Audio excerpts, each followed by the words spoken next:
अगर मैं कह रहा हूँ किसी का आईडी कार्ड नंबर लिख रहा हूँ तो वो भी इंटीजर होगा, कभी उसमें डेसिमल पॉइंट नहीं आएगा। ठीक है।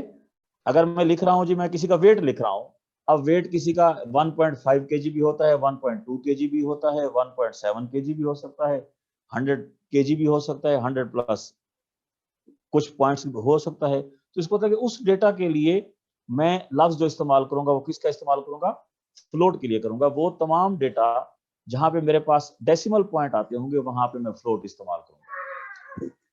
अगर मेरे पास होल नंबर्स हैं तो वो उसके लिए मैं इंटीजर इस्तेमाल करूंगा।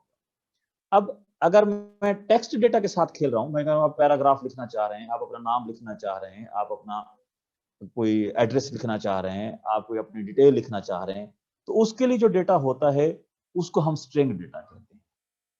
तो इसका मतलब ये है कि अगर मेरे पास कोई अच्छी प्रोग्रामिंग लैंग्वेज है तो उसको चाहिए कि मुझे वो तीनों डेटा एलिमेंट्स को सपोर्ट करता हो, क्योंकि मेरे पास रियल वर्ल्ड की जो इंफॉर्मेशन है इस जीते जागते जहान की, अगर मेरे पास टेम्परेचर है, प्रेशर है, तो वो सारा फ्लोट हो सकता है। अगर मेरे पास नंबर्स हैं, रोल नंबर्स हैं, नोटों की तादाद है, मुल्क की आबादी किस में आएगी, फ्लोट में आएगी, इंटीजर में आएगी? क्यों जी? कि जी मैंने पाकिस्तान की आबादी गिनी, वो इंटीजर्स में होगी या फ्लोट में होगी? इंटीजर्स में होगी। टीचर्स में जी इंटीजर्स में होगी। और वो इसलिए कि आबादी तो आप कहेंगे 2000 है, 2 लाख है, 2 करोड़ है, ये तो नहीं कहेंगे 2 करोड़ 25 है, ये तो नहीं कहेंगे ना। सर, ठीक लेकिन है ना? जी जी सर, बोले। लेकिन अगर वो 1.5 मिलियन की टर्म्स या वो अगर उस टाइप की टर्म्स यूज करे तो फिर तो हम फ्लोट लिख सकते हैं। जी लिख सकते हैं, सर लेकिन मीन्स 0.5 मिलियन या 0.5 बिलियन। जी जी लेकिन वो 1.5 मिलियन जो है ये आप फ्लोट इस्तेमाल कर लें, लेकिन वो एक्चुअली 1.5 मिलियन नहीं होता, वो 15,05,550 तो होगा। ठीक है। तो यस 1.5 सर, मिलियन तो अगर मैंने हम 15। उसके लिखने का स्टाइल चेंज कर रहे हैं तो फिर हम जी वो अगर आप फ्लोट में ही 1.5 लिखेंगे लिखना ना। चाहें तो फिर आपको फ्लोट। जी ठीक है। Yes sir. अगर आप कहते हैं मैंने यस अपना नाम लिखना है, मारिया लिखना है, या मैंने अपना नाम असद लिखना है, तो मुझे उसके लिए क्या चाहिए होगा, स्ट्रिंग चाहिए होगा। तो किसी भी लैंग्वेज को स्टडी करने के लिए आपको ये बातें एक्सक्लूसिवली, अच्छा अब इस पर अभी उसकी तरफ मैं नहीं जा रहा, लिस्ट क्या होती है, टुपल क्या होती है, डिक्शनरी क्या होती है, अब उसकी तरफ हम नहीं जाते।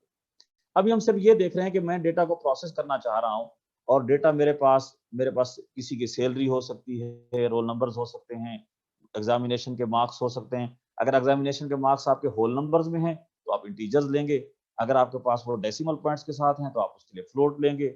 आपके सब्जेक्ट्स के नाम है, सब्जेक्ट ना इंटीजर में हो सकता है ना फ्लोट में हो सकता है, वो क्या होता है, स्ट्रिंग में होता है। आपके पास मैथ हो गया, इलेक्ट्रॉनिक्स हो गया, फिजिक्स हो गया। हाँ अगर मैं ये कहूँ कि मैंने ये लिखना है EL इलेक्ट्रॉनिक्स 51512 लिखता हूँ सपोज, अब ये मुझे नजर आता है कि ये मेरे पास एक ऐसा डेटा है जिसका कुछ पोर्शन जो है वो स्ट्रिंग का है और कुछ पोर्शन क्या है, इंटीजर का है। लेकिन फिर बात वहीं से आएगी कि अगर मैं देखूं तो है वो इन्हीं चीजों में से, इससे बाहर हटके कुछ भी नहीं। तो इसका मतलब ये हुआ कि अगर मैं आपके साथ अब थोड़ी सी डेफिनेशन को थोड़ा सा मुख्तसर करके आपके साथ शेयर करना चाहूँ, तो अगर मैं एक छोटा सा प्रोग्राम वैसे वर्बल आपके साथ लिख के दिखाऊं, मैं पहले एक छोटा सा कंप्यूटर अज्यूम करता हूँ, एक लैंग्वेज अज्यूम करता हूँ, जो उस लैंग्वेज जो है उसमें लैंग्वेज बनाने वाले ने आपको बता दिया है जी मैं आपको ये फलां फलां इंस्ट्रक्शंस दे रहा हूँ जो आपको अवेलेबल हैं। उसने कहा जी जो सेट ऑफ इंस्ट्रक्शन है उसने जो दिया है, उसने बताया है कि जी आपके पास प्लस की ऑप्शन है, आपके पास माइनस की ऑप्शन है, आपके पास डिवीजन और मल्टीप्लिकेशन नहीं है। ठीक है। अब वो कहता है डेटा आपके पास इंटीजर भी हो सकता है, डेटा आपके पास फ्लोट भी हो सकता है, डेटा आपके पास स्ट्रिंग भी हो सकता है, कुछ भी हो सकता है। मैं कहता हूं जी मैंने 4-5 स्टूडेंट्स का मैंने डेटा, ओके मैं इसको यूं कहता हूं, मैंने कहा जी एक ही स्टूडेंट है मेरे पास, कोई एक स्टूडेंट है, उसके 5 सब्जेक्ट्स हैं,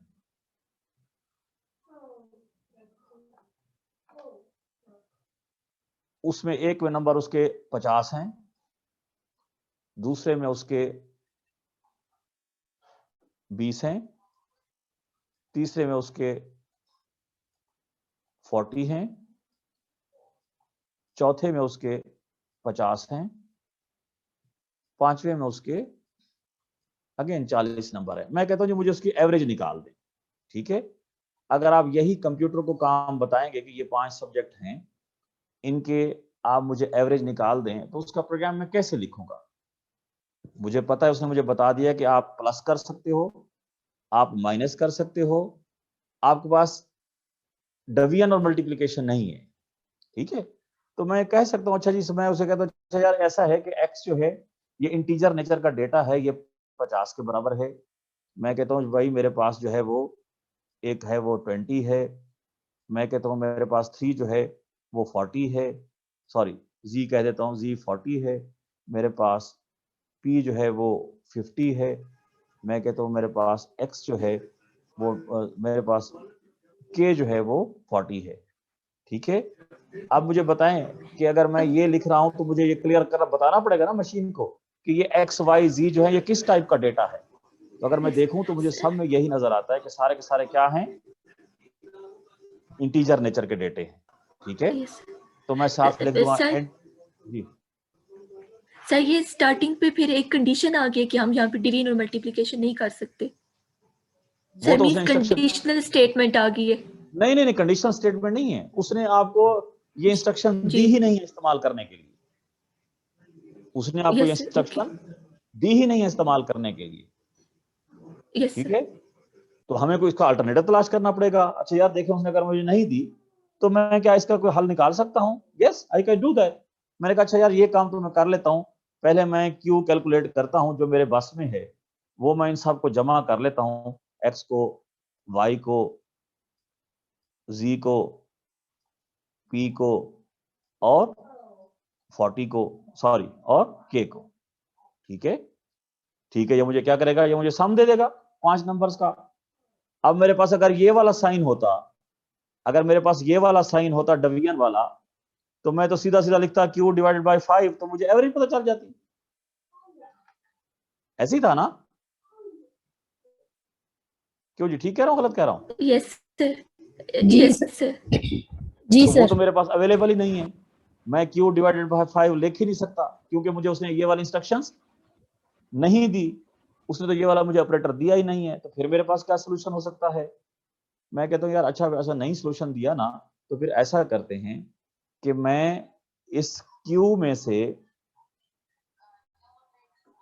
से 5 को माइनस करता हूं और गिनना शुरू कर देता हूं। पहली दफा माइनस हो गया, सपोज ये सम आता था 70, 110, सब्ट्रैक्शन करेंगे 160, 200 पूरा आता है, ठीक है ना? इन सबको सम करो तो 200 पूरा आता है, क्यों जैसी है ना? जी सर ऐसे ही। तो इसका तो मैंने q में से 200 में से 5 को निकाला, मेरे पास q की नई वैल्यू क्या आ गई, 95 आ 195 गई। फिर मैंने उसे 5 फिर मैंने 5 को निकाला। अच्छा जी, मैंने कहा जी मैं 2 दफा माइनस कर चुका हूँ, 90 बच गया। करते करते मैं गिनता जाऊंगा तो मुझे आखिर में जाके ये पता चलेगा, जब आखिर में से 5 माइनस 5 बच जाएगा तो मेरे पास यहाँ पे q उस वक्त क्या हो, ये क्या नंबर क्या हो चुका होगा, ये 20 हो चुका होगा जी। मैं q को कहा कितनी दफा माइनस कर चुका हूँ, 20 दफा। तो ये मेरे पास जाके फिर क्या आ जाएगी, क्यों जी, सॉरी कहां तक, सॉरी 40 आ चुका होगा, सॉरी 40 आएगी ये सर 40 आ चुका होगा, क्यों जी, ठीक कह रहा हूं? जी सर रोकेंगे नहीं?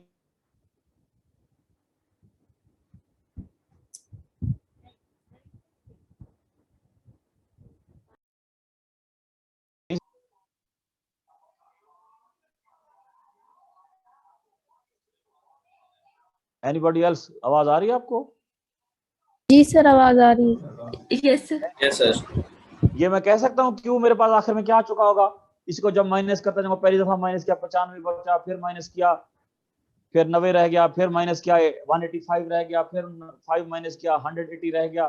करते करते मुझे पता चला कि मैंने 5 को 40 दफा माइनस किया, तब जाके मेरे पास क्यू 0 हुआ।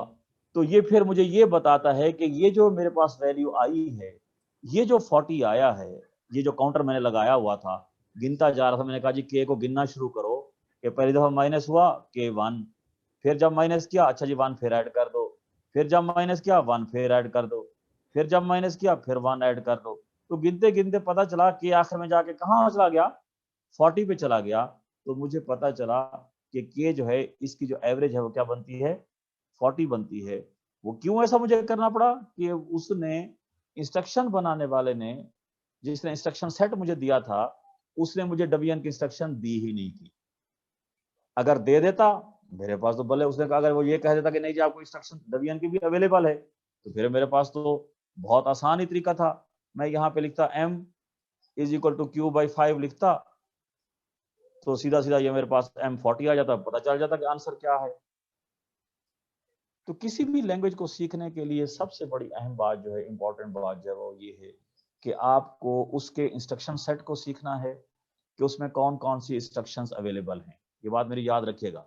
ये मैं आज को बताता हूँ, आपको साइट बताता हूँ, हम उसी को साथ साथ लेके चलेंगे। सबसे पहले आपको उसकी इंस्ट्रक्शन सेट का पता होना चाहिए। इसको प्रोग्रामिंग लैंग्वेज में ऑपरेटर्स भी कहा जाता है, और इसको आप याद रखेंगे। अभी मैं आपके साथ एक साइट भी शेयर करता हूँ। इनको ऑपरेटर्स कहा जाता है। इन इंस्ट्रक्शंस को ऑपरेटर्स कहा जाता है कि इसको कौन कौन से ऑपरेशंस आते हैं। ठीक हो गया। फिर ये कि वो डेटा जिसको आप प्रोसेस करने जा रहे हैं उसका नेचर क्या है, क्या वो फ्लोट नेचर का डेटा है, क्या वो इंटीजर नेचर का डेटा है, क्या वो स्ट्रिंग नेचर का डेटा है। तो एक बात को मैं थोड़ा सा, वो लोग जो थोड़ा सा देर से आए हैं, मैं बात को फिर रिपीट करता हूँ आपकी आसानी के लिए। पूरी दुनिया में जो भी रियल वर्ल्ड के प्रॉब्लम्स हैं, जो भी रियल वर्ल्ड के प्रॉब्लम हैं, वो सारे के सारे जो है सिर्फ इन्हीं 3 डेटा टाइप्स पे लाई करते हैं। या मेरे पास होल नंबर होगा जिसको हम इंटीजर्स कहते हैं, या मेरे पास फ्लोट होगा जो डेसिमल पॉइंट्स के साथ होते हैं, या मेरे पास कैरेक्टर्स होंगे, या स्ट्रिंग होगा, या नाम होंगे, या एड्रेसेस होंगे, उनको स्ट्रिंग डेटा कहा जाता है। तो आप पूरी दुनिया में कोई भी इंफॉर्मेशन आप पिक करके देख लें, चाहे वो टेम्परेचर की हो, चाहे वो प्रेशर की हो, चाहे वो लाइट की हो, चाहे वेट की हो, चाहे हाइट की हो, चाहे रोल नंबर्स हो, चाहे एग्जामिनेशन के मार्क्स हो, चाहे वो किसी के घर का एड्रेस हो, चाहे कोई पैराग्राफ हो, कोई भी डेटा हो, वो इन 3 बेसिक कैटेगरी से बाहर नहीं जा सकता। तो इसीलिए लैंग्वेज बनाने वाले जो होते हैं वो आपको बताते हैं कि मेरी लैंग्वेज है वो किन किन डेटा टाइप्स को सपोर्ट करती है।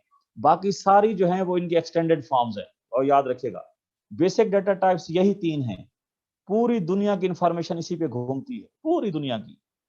और स्ट्रिंग जो है, इसके साथ हम एक लफ्ज और लगा दें ताकि आप थोड़ा सा क्लियर हो जाए। कैरेक्टर्स जो हैं, जैसे मेरा नाम जो है अब्बास है, सपोज मैं कहता हूँ, तो मुझे पता है कि इसमें 5 कैरेक्टर्स आते हैं, और हर कैरेक्टर जो है वो अलग-अलग से लिखता हूँ। ए लिखता हूँ, अब बी लिखता हूँ, फिर बी लिखता हूँ, फिर ए लिखता हूँ, फिर एस लिखता हूँ।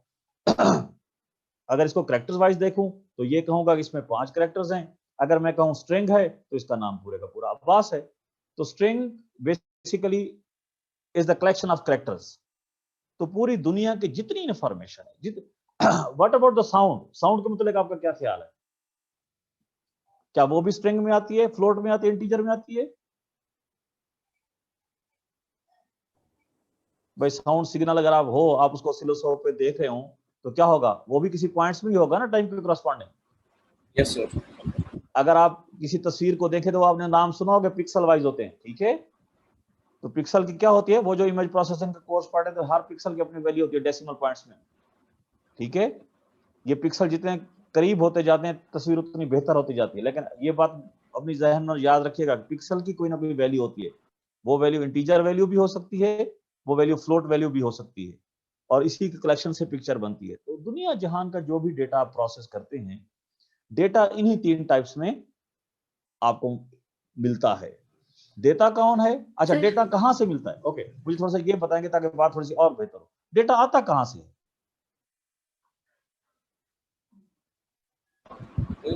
यूजर भी तो देता है सर डाटा।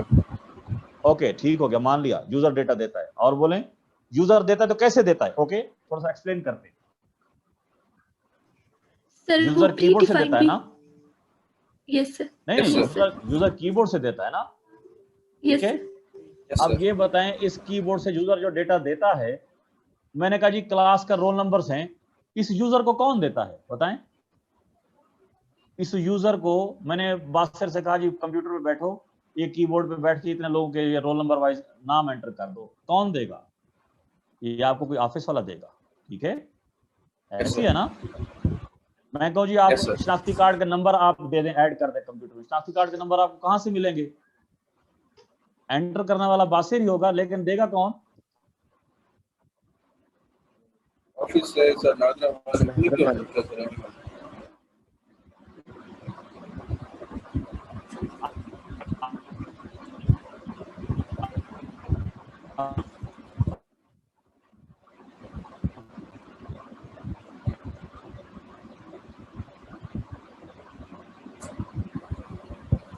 सर मीन्स वो जो ऑफिस और वो होगा वो तो डाटा सोर्स होगा, लेकिन जो प्रोग्रामर होगा वो डाटा को पुट करेगा ना।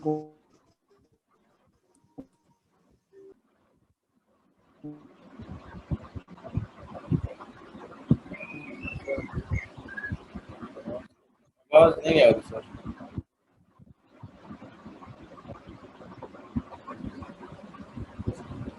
किसी भी लैंग्वेज का ये फैसला कर लिया आज के दिन में, जिस बात पे मैं बस अपनी बात को खत्म करता हूँ 2-4-5 मिनट में। किसी भी लैंग्वेज को सीखने के लिए सबसे पहला प्रिंसिपल ये है कि आपको उस लैंग्वेज में ये पता होना चाहिए कि कौन कौन से ऑपरेटर्स, या जिनको हम अपने आम अल्फाज में कहते हैं, उसमें कौन कौन सी इंस्ट्रक्शंस अवेलेबल है, और इंस्ट्रक्शन सेट जिसे आप लोग कहते हो। ठीक है, जी सर। इंस्ट्रक्शन सेट यही होता है, Yes, प्लस का, sir. माइनस का, डिवीजन का, ये इंस्ट्रक्शन, ये इनको ऑपरेटर्स कहा जाता है। ठीक हो गया।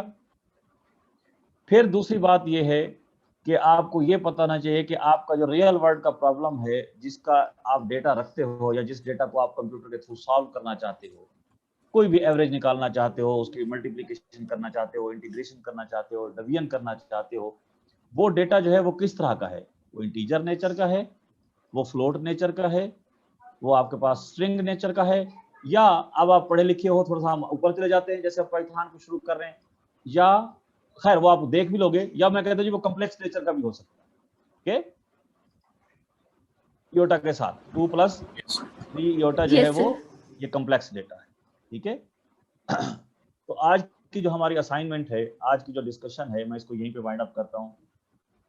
इसके बाद मैं आपके साथ साइट शेयर करूंगा, उस साइट को सब लोग लोड कर रहे हैं, और हम उसी साइट को जो मैंने देखा है कि आज मैं थोड़ा सा देखता रहा, मुझे थोड़ी सी बेसिक से भी जो लोग नए सिरे स्टार्ट कर लें उनके लिए वो साइट जो है काफी बेहतर है।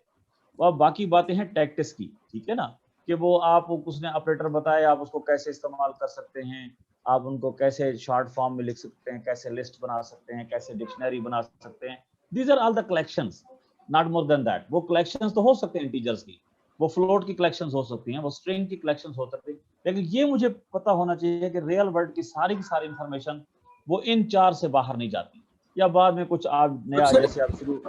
जी बोलें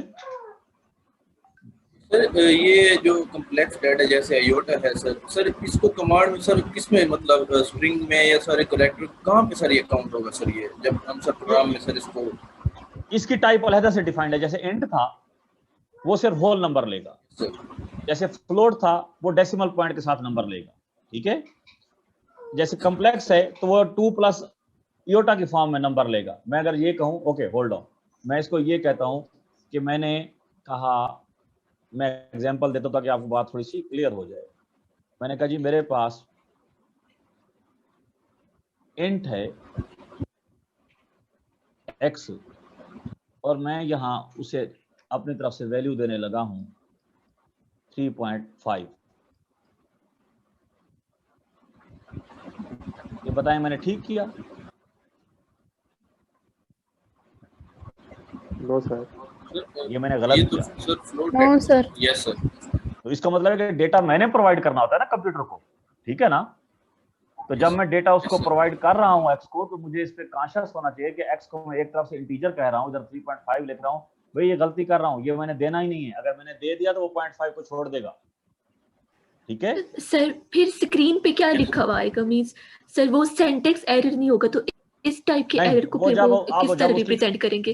जब आप उसको प्रोसेस करोगे ना, तो जैसे मैं लिख देता हूँ, ये 3.5 है, मैं कहता हूँ y जो है वो 2.5 है, 2.1 है सपोज, और मैं कहता हूँ z जो है ये भी इंट है, ये भी इंट है, और मैं कह देता हूँ ये x + y के बराबर। ठीक है, ये सारा प्रोग्राम आपको ठीक चलेगा, लेकिन जब इसका आंसर जब आप प्रिंट कराओगे तो ये आपको आंसर देगा सिर्फ 5 देगा, 5.6 नहीं देगा। वो इसलिए कि आपने क्या कहा है कि z क्या है, z क्या है, इंटीजर। तो वो फ्लोट को स्टोर ही नहीं कर सकता। ठीक हो गया। ये कॉम्प्लेक्स के लिए सर फिर क्या Yes, sir sir. Apply? Complex के लिए जो वर्ड इस्तेमाल होता है वो कॉम्प्लेक्स, वो अभी डेटा टाइप आप पढ़ेंगे। x is complex, it means 3.3 plus 2j। ठीक है, अगर आपने कॉम्प्लेक्स लिखा और उसके साथ सिर्फ आपने 3 लिख दिया, देखिएगा सिर्फ आपने 3 लिख दिया, तो कंप्यूटर उसको सिर्फ 3 कंसीडर नहीं करेगा, वो उसको कंसीडर करेगा 3 plus 0 into J. Yes sir. वो 0 अपनी जेब से लगाएगा कि आपने उसको कहा है कि x किस तरह का है, कॉम्प्लेक्स टाइप का। कॉम्प्लेक्स है। तो इसीलिए हमने डेटा प्रोवाइड करते वक्त बार बार इस बात का ख्याल रखना है कि जो डेटा की हम नेचर डिफाइन कर रहे हैं, हमने उसको वैल्यू भी उसी नेचर की देनी है, कोई और नहीं देनी। अगर मैंने लिख दिया तो यहाँ पे ये मेरे पास फ्लोट है और ये मैं लिख देता फ्लोट है और जी को भी कह देता फ्लोट है, तो फिर आंसर मेरे पास क्या आता? फिर आंसर मेरे पास पूरा 5.6। और जैसा दोगे वैसे ही प्रोसेस होंगी। डेटा भी आपने प्रोवाइड करना है, इंस्ट्रक्शंस आप भी आपने देनी है। So you should be much more clear about the nature of the data, कि आपका नेचर, डेटा की नेचर किस तरह की है, and the instruction which is going to be used for processing. इसी को प्रोसेसिंग कहते हैं। अब इसमें क्या है, z is equal to x plus y, x और y का जो प्लस का रिजल्ट आता है, हम कहते हैं मैंने x और y को प्रोसेस कर दिया, उसका जो नया रिजल्ट था मैंने z को दे दिया। क्लियर? Yes, sir. बस आज का क्वेश्चन हमारा सिर्फ यही था कि प्रोग्रामिंग लैंग्वेज को सीखने के लिए सबसे अहम बात जो है वो ये है कि आपको ऑपरेटर्स का पता हो, भी कौन कौन से ऑपरेटर्स अवेलेबल हैं, कौन कौन से इंस्ट्रक्शंस अवेलेबल हैं। दूसरी बात, कौन कौन सी डेटा टाइप्स अवेलेबल हैं। मैं एक साइट सर्च करता हूँ, फिर आपके साथ शेयर करता हूँ। वो एक साइट है, बहुत अच्छी साइट है, वो मैं होपफुली सब लोग जानते होंगे, जो नहीं भी जानते तो उनको भी मैं बता देता हूँ। हम इसी साइट को फॉलो करेंगे और ये इसके लिए हमें कोई ज़्यादा एफर्ट नहीं करनी पड़ेगी, क्योंकि इसमें आप ऑनलाइन जो है वो सारे के सारे प्रोग्रामिंग की एग्जीक्यूशन भी देख सकते हैं। ठीक है,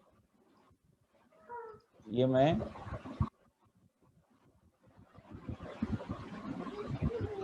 Thank you, sir. W3 school के नाम से एक वेबसाइट है, मैं इसको शेयर करता हूँ आपके साथ। ठीक है, तो आगे स्क्रीन आपको Yes, sir. जी W3 जी स्कूल के सर। नाम से। ठीक है, बहुत पहले तो उसने इसकी तारीफें की हैं खूब, उसने इसको आगे जमाया है उसने। नेक्स्ट है उसने कैसे उसको इंस्टॉल करना है, इसको भी आपने छोड़ देना है, कमांड लाइन वगैरह अभी हम इसकी तरफ नहीं जाएंगे। ठीक है, जो आपने स्टार्ट लेना है, कम से कम जहां से आपने स्टार्ट लेना है, सिंटैक्स को थोड़ा सा पढ़ लीजिएगा क्या है। मेरा जो इंटरेस्ट है वो यहाँ से आपने स्टार्ट करना है कि आपने वेरिएबल्स को नाम बताने हैं कि आपके पास इंटीजर्स हैं, कैरेक्टर्स हैं, क्या हैं, और आगे जो है यहीं चल के ये देखें, ये देखेंगे आगे डेटा टाइप्स आपके सामने। Yes, sir. और ये इसके राइट लेफ्ट साइड पे सारी डिटेल दी हुई है। ये सारी डेटा टाइप्स हैं जो उसके आपके पाइथन लैंग्वेज में अवेलेबल हैं। स्ट्रिंग हो गया, integer, float, complex, list, tuple, range, dictionary, set, frozen set, boolean, byte, बिटरेप। बड़ी इंटरेस्टिंग बात आपको बताऊं, और सब लोग इस बात को थोड़ा सा देखोगे। मैं अगर यहाँ पे सिर्फ इन्हीं पहली 4 को ले लूं, पहली दो टाइप्स को, स्ट्रिंग को, इंटीजर को, फ्लोट को और कॉम्प्लेक्स को, तो आप बाकी देखेंगे सारी इन्हीं से मिलके बनी है, इनसे हट के कोई नहीं। तो आपका जो मतलब आइडिया है, जो आपकी बात बेसिक नॉलेज है, वो आपको क्लियर होनी चाहिए कि बेसिक डेटा टाइप जो है वो कौन कौन सी है। वो यही है, इंटीजर, फ्लोट और कैरेक्टर है, साथ मिला लें तो आप कॉम्प्लेक्स कर दें, या उसने आप 0 और 1 को उसने बूलियन का नाम दे दिया। बेसिक डेटा टाइप्स यही हैं। एक तो आप इसको पढ़ लोगे। दूसरी बात मैंने आपसे क्या की कि आपको किसी भी लैंग्वेज को सीखने के लिए क्या पता होना चाहिए, उसका इंस्ट्रक्शन सेट क्या है, उसमें कौन कौन से ऑपरेटर्स अवेलेबल हैं। ये लेफ्ट साइड पे पाइथन ऑपरेटर्स लिखा हुआ है, ये उसने सबका नाम Yes, sir. बताया हुआ है। अरिथमेटिक ऑपरेटर्स हैं, असाइनमेंट ऑपरेटर्स हैं, कंपैरिजन ऑपरेटर्स हैं, लॉजिकल ऑपरेटर्स हैं। और बड़ी मजेदार बात ये है कि देखें उसने हर एक एग्जांपल भी सामने दी हुई है, नजर आ रही है आपको। x plus y Yes, sir. लिखेंगे, काम होगा, माइनस करेंगे तो ये होगा, ये मल्टीप्लिकेशन के लिए है, ये डिवीजन के लिए, ये मॉडुलस के लिए, आप इनको रन करके देख लेंगे, ठीक है ना। और नीचे जो है फिर असाइनमेंट Yes, ऑपरेटर्स हैं। असाइनमेंट ऑपरेटर्स में आपके पास उसने दोनों लिखे हुए हैं। नीचे अगर आप देखोगे इसमें और भी है, उसमें ग्रेटर देन का है, इक्वल का है, लेस देन और इक्वल का है, नॉट इक्वल का है। ये उसने बताया कि अब इसमें मुझे बताएं कि कौन सी ऐसी चीज रह गई कि आपको लैंग्वेज सीखने के लिए कौन से ऑपरेटर्स का आपको पता है और कौन नहीं है, तो ये आपको सारा यही चार्ट बता देगा, ठीक है।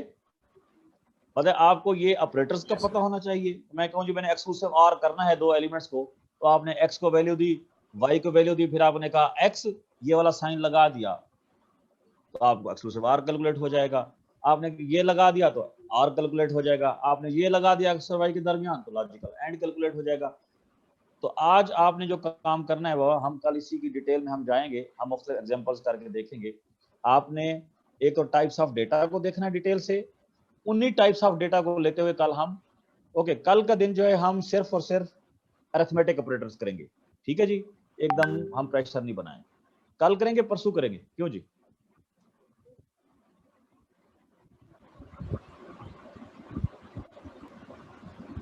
क्यों जी, कल या परसों? Sir tomorrow is okay. कल रखते सर। हैदर जमान, इसको ब्रेक नहीं करते, सिर्फ आधा घंटा देंगे फिर आप चले जाएंगे, ठीक है ना। तो ये थोड़ा सा क्रैश प्रोग्राम मुझे एक हफ्ते 10 दिन के लिए दे दें। वो सारे लोग जिनको प्रोग्रामिंग का पता नहीं है या अभी इन हो रहे हैं, आई होप सो कि इंशाल्लाह सारे लोग इन हो जाएंगे, ठीक है ना। तो कल आप लोगों ने सिर्फ डेटा टाइप्स, यस सर इंशाल्लाह आपने सिर्फ डेटा टाइप्स देखनी है और अरिथमेटिक ऑपरेटर्स देखने हैं। मैं इन्हीं की बार बार एग्जांपल्स करूंगा और इनको बार बार एग्जीक्यूट करके दिखाऊंगा कि हम कैसे इनसे काम कर सकते हैं, ठीक है जी। जी सर। चलें, यहां तक क्वेश्चन, एनीथिंग? क्यों जी, मैं ज्यादातर मैं बोलूंगा, आप लोग क्वेश्चन पूछेंगे और बार बार मुझे रोकेंगे, लेकिन बाद में फिर रिपीट करता हूँ बाबा, आपको डेटा टाइप्स, ये जो यहाँ पे ऑपरेटर्स लिखा हुआ है ना, वो मैं बात को फिर रिवाइज करता हूँ सबके लिए। इन्हीं ऑपरेटर्स को इंस्ट्रक्शंस कहा जाता है, इन्हीं ऑपरेटर्स को इंस्ट्रक्शंस कहा जाता है। ये जो सारी लिस्ट है ये अरिथमेटिक इंस्ट्रक्शंस की है, ठीक है। ये जो नीचे लिस्ट है ये असाइनमेंट इंस्ट्रक्शंस की है कि डेटा असाइन कैसे करना है। इस तरह लिखोगे तो क्या हो जाएगा, इस तरह लिखोगे तो क्या हो जाएगा। उसने बताया है कि प्लस इक्वल का मतलब ये है कि x + 3 अगर आप लिख देते हो तो इसका मतलब ये कि x + 3 हो गया। आपकी मर्जी, आप प्रोग्रामिंग में ये वाला इस्तेमाल कर लो, आपकी मर्जी प्रोग्रामिंग में आप ये वाला इस्तेमाल करो, दोनों ठीक है। आप ये लिखना चाहो तो ये भी मॉडुलस लेता है x का, ये लिखना चाहो ये भी x का मॉडुलस लेता है, ये आपकी चॉइस है। उसने दोनों तरीकों से बता दिया कि अगर सिंपल लिखना चाहें कम जगह के साथ तो आप ये वाला एब्रिवेटेड इस्तेमाल कर लें, अगर आप कंफ्यूज हैं तो आप नॉर्मल इस्तेमाल कर लें, जैसे हम k = k + 1 लिखते थे, या मैं यहाँ पे ये लिख दूं k + 1 कर देता, वही k + 1 हो जाता। तो ये आपकी चॉइस है, आप किसको ऑप्ट करना चाहते हैं। तो कल इंशाल्लाह हम मिलते हैं, कल हम मिलते हैं इंशाल्लाह किसके साथ, डेटा टाइप्स के साथ और अरिथमेटिक ऑपरेटर्स के साथ। ठीक हो गया जी? Yes okay sir. ओके जी, अल्लाह हाफिज, थैंक यू। ओके वो, थैंक यू। ओके वो, अल्लाह हाफिज, अल्लाह हाफिज। अल्लाह हाफिज़ सर। ओके वो, अल्लाह हाफिज।